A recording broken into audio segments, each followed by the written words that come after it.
a crucial find by our James Webb Space Telescope, learning how life might be on Mars, and some tricky testing for a lunar roving robot. A few of the stories to tell you about this week at NASA. An international team of scientists has used our James Webb Space Telescope to detect a new carbon compound in space for the first time.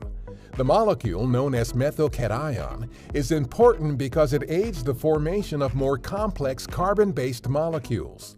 Carbon compounds form the foundations of all known life and could help scientists understand how life developed on Earth and how it could potentially develop elsewhere in the universe.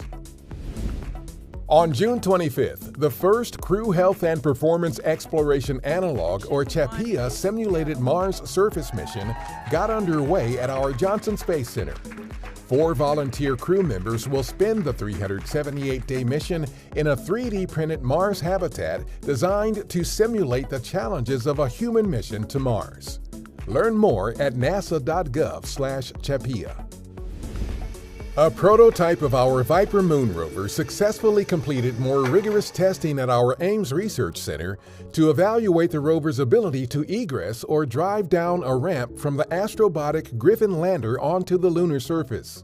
This hours-long operation is one of the most critical and trickiest parts of Viper's 100-day mission and could become even more challenging on uneven or super steep terrain.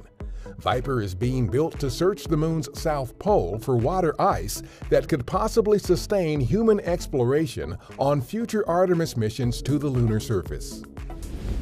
On June 29th, a SpaceX Dragon cargo resupply spacecraft undocked from the International Space Station and headed back to Earth.